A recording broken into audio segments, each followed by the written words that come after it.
Good morning students, I hope आप सभी ठीक होंगे। जून की छुट्टियां हमारी ख़त्म हो चुकी हैं और कल 1 जुलाई से आपकी जो रेगुलर क्लासेस हैं वो शुरू हो चुकी थी। तो अब हम करने वाले हैं जो अपना 7th नॉन कोचिंग है उसका जो चैप्टर नंबर 2 था उसके बुक वर्क और नोटबुक वर्क दोनों बारी बारी लर्न करेंगे। तो आज हम करने वाले हैं चैप्टर नंबर 2 के बुक वर्क, तो उनको साथ साथ समझते हैं और आपको लर्न भी करने हैं। पहला क्वेश्चन, पहला फिल इन द ब्लैंक। बेटा देखो क्या कह रहा है, blank space is the first organ of the alimentary canal. कि हमारी एलिमेंट्री कैनाल का फर्स्ट ऑर्गन क्या है, तो फर्स्ट ऑर्गन एलिमेंट्री कैनाल का एलिमेंट्री कैनाल हमारी ये रही, उसका फर्स्ट ऑर्गन ये होता है बेटा, क्या है वो, माउथ। देखो यहाँ पे लिखा हुआ है mouth is the first organ of alimentary canal, यानी कि एलिमेंट्री कैनाल का जो फर्स्ट ऑर्गन है वो क्या है, माउथ है। तो इसका क्या आ जाएगा, इसका आ जाएगा बेटा माउथ। आगे है humans have 2 sets of teeth during life time. के जो हम इंसान हैं हमारे पूरे लाइफ टाइम में हमारे पास दांतों के 2 सेट होते हैं। पहला होता है टेम्परेरी, यानी कि जो हम जिनको कि हम मिल्क टीथ यानी कि दूध के दांत बोल देते हैं, फिर वो टूटते हैं तब हमारे मुंह में परमानेंट टीथ आते हैं। तो हमारे पास हमारे एंटायर लाइफ टाइम में 2 सेट्स होते हैं टीथ के, एक होता है टेम्परेरी, उसके बाद आते हैं फिर परमानेंट। थर्ड है bile is produced by blank space and stored in blank space. के जो बाइल जूस है वो कौन तो प्रोड्यूस करता है और उसका जो स्टोरेज है वो कहाँ पे होता है, तो बेटा जो बाइल जूस है उसको प्रोड्यूस है, इसको सीक्रेट करता है लिवर और जाके वो स्टोर होता है गल ब्लैडर में। ठीक है। फोर्थ इसका देखो, फोर्थ देखो deposition on teeth are known as. के हमारे दांतों पे जो येलो कलर की जो लेयर से डिपॉजिट हो जाती है उसको क्या बोलते हैं, उसको बेटा प्लाक बोलते हैं, है ना। टूथपेस्ट की कितनी ऐड आती है दिखाने के लिए, तो वही प्लाक होता है, ये जो येलो लेयर दिखा देते हैं दांत के ऊपर वही प्लाक है। फिफ्थ देखो rhythmic waves like movements of alimentary canal are. के हमारी एलिमेंट्री कैनाल के अंदर वेव जैसे स्ट्रक्चर्स बने होते हैं, उनको क्या कहते हैं, तो उनको बोलते हैं बेटा पेरिस्टाल्सिस। ठीक है, पेरिस्टाल्सिस बोलते हैं रिदमिक वेव्स को जो कि हमारी एलिमेंट्री कैनाल में बने होते हैं।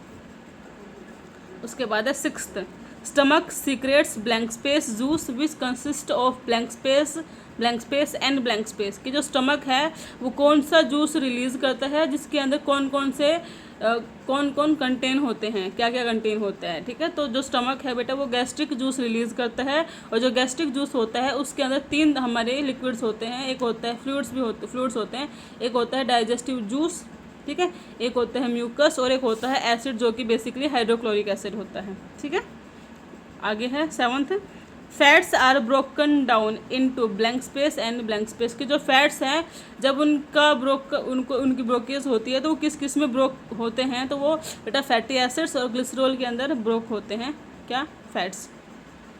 8th question the last chamber of compound stomach equivalent to our stomach is blank space. के जो एनिमल्स हैं हमने देखा था कि एनिमल्स में हमारे पास तो एक ही स्टमक है, एनिमल्स में उसी स्टमक के 4 चैम्बर होते हैं। तो जो सबसे आखिर में जो चैम्बर है उनके स्टमक का जो कि बिल्कुल हमारे स्टमक के जैसा ही होता है उसका क्या नाम है, तो उस स्टमक का नाम है बेटा अबओमेसम। ठीक है, जैसे कि हम अगर करना चाहें तो यहाँ पे देख भी सकते हैं, ये रहा। ठीक है, the 4th and the last component of the ruminants stomach. Ruminants क्या होते हैं, ये जानवर ही होते हैं बेटा। ठीक है, इस द ओमेसम, और इसके जो स्ट्रक्चर, इसका जो फंक्शंस है वो कैसे होते हैं, बिल्कुल ह्यूमन स्टमक के जैसे ही होते हैं। तो इसका क्या आ जाएगा, इसका आ जाएगा अबओमेसम। ठीक है, तो हमारे जो फिल इन द ब्लैंक्स यहाँ पे फिनिश होते हैं। आगे क्या है, आगे अब है मैच द फॉलोइंग करने हैं।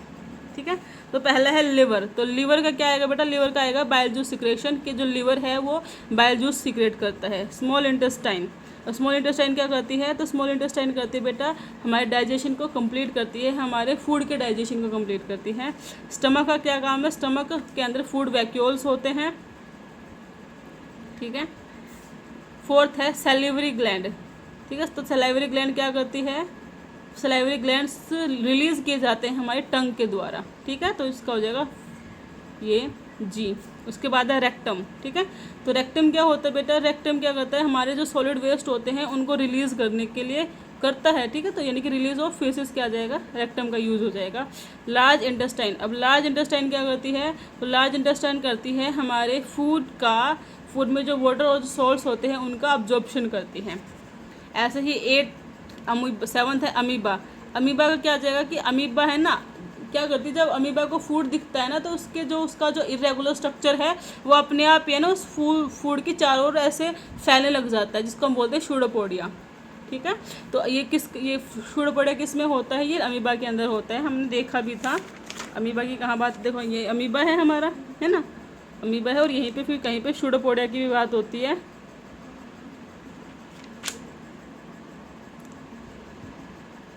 कहाँ गया इसने, देखो ये रहा।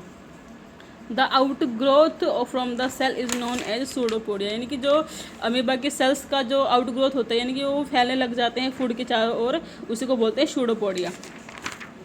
उसके बाद है बफेलो। तो बफेलो का क्या आ जाएगा?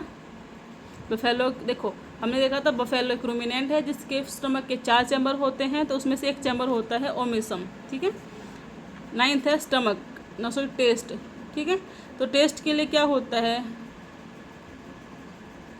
टेस्ट के लिए होता है यहाँ पे से अगर हम देखें तो इसका यूज़ होता है, टंग का ही इस्तेमाल होता है टेस्ट के लिए। तो ठीक है, उसके बाद विली है, तो विली का कहाँ पे इस्तेमाल होता है? विली अब्जॉर्प्शन करती है। ठीक है, चलो आगे हम एक बार रुको। ठीक है, और यहाँ पे देखो सलाइवरी ग्लैंड के यहाँ पे 2 ऑप्शंस हैं। एक ऑप्शन ये है कि सिक्रेशन ऑफ सलाइवा होता है, और साथ ही में यहाँ पे एक ये भी है, टंग है। तो अगर हम यहाँ पे अगर देखो फिर यहाँ पे दो यहाँ पे ऑप्शन है, सलाइवरी ग्लैंड भी है और टेस्ट भी है। तो अगर हम यहाँ पे देखो तो इसका जो टेस्ट वो टंग के द्वारा किया जाता है, और हम ये कह सकते हैं कि जो सलाइवरी ग्लैंड है वो सलाइवा रिलीज़ करता है। ठीक है, तो ये कर लेना। 4th का क्या हो जाएगा? F हो जाएगा, और जो 9th है उसका हो जाएगा G, यानी कि टंग, विली का ऑब्जॉर्प्शन होता है। ठीक है, उसके बाद आज के में ट्रू फॉल्स और कर लेते हैं।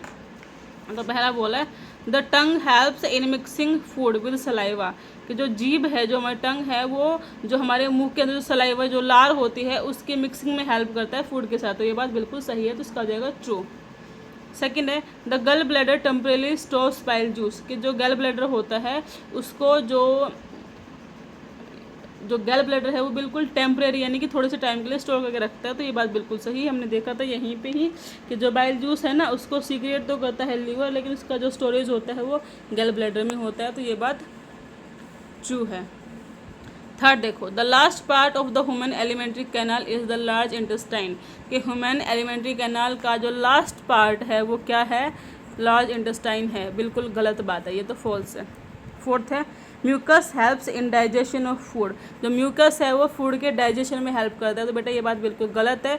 जो म्यूकस है वो हमारे स्टमक की इनर लेयर को एसिड से प्रोटेक्ट करने के लिए प्रोटेक्ट करता है, यानी कि जो म्यूकस है उसका फूड के डाइजेशन में कोई रोल नहीं है। म्यूकस क्या करता है? म्यूकस हमें पता है स्टमक के अंदर एसिड रिलीज़ होता है, तो उस एसिड से हमारे स्टमक की लेयर को प्रोटेक्ट करने के लिए हम किसका इस्तेमाल करते हैं? म्यूकस का इस्तेमाल करते हैं। म्यूकस खुद काम करता है, हम कहाँ से इस्तेमाल करते हैं।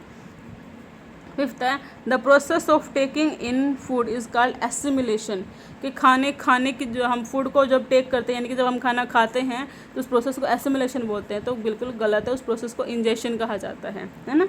उसके बाद है कैनिन्स आर सुटेबल फॉर ग्राइंडिंग, जो कैनिन्स होते हैं उनको ग्राइंडिंग मतलब पीसने के लिए उनका इस्तेमाल किया जाता है। तो ये बात बिल्कुल गलत है ना। कैनिन्स का इस्तेमाल किया जाता है बाइट करने के लिए। अगर हम देखें यहाँ पे, अगर अपने दांतों की बात करते हैं, कहाँ पे है दांत, तो जो कैनिन्स हैं उनका इस्तेमाल किया जाता है फूड को बाइट करने के लिए, या फिर फूड को टीयर आउट करने के लिए। ठीक है, जो साइड में हमारे इंसिसस के साइड में जो 4 नुकीले दांत होते हैं वही तो होते हैं ना कैनिन्स। आगे है gastric juice is secreted by the small intestine, कि जो गैस्ट्रिक जूस है उसको जो स्मॉल इंटेस्टाइन है वो सीक्रेट करती है। तो ये बात बिल्कुल गलत है, हमने अभी पढ़ा था कि जो गैस्ट्रिक जूस है उसका रिलीज़ होता है स्टमक के अंदर, है ना। ये बात गलत है। आगे देखो 8th the hardest substance in human body is teeth enamel, कि ह्यूमन बॉडी के अंदर जो सबसे हार्ड सब्सटेंस है वो क्या है? दांतों पे जो सबसे ऊपर की जो लेयर होती है इनेमल, वो सबसे हार्ड पार्ट है एक ह्यूमन बॉडी का। ठीक है, तो ये बात बिल्कुल सही है। ठीक है बेटा, तो ये हमने बुक वर्क करे हैं, फिल इन द ब्लैंक्स करे हैं, मैच द कॉलम्स करे हैं, और साथ ही में ट्रू फॉल्स करे हैं। तो ये आपको समझने हैं और साथ ही में लर्न करने हैं। आगे का जो काम है, यानी कि जो आपके ऑब्जेक्टिव क्वेश्चन बच गए या फिर जो आगे हम वेरी शॉर्ट क्वेश्चंस करेंगे वो नेक्स्ट वीडियो में करते हैं। तो आपको बस यही करना है, अभी तो इनको समझना है और लर्न करना है। ठीक है, थैंक यू।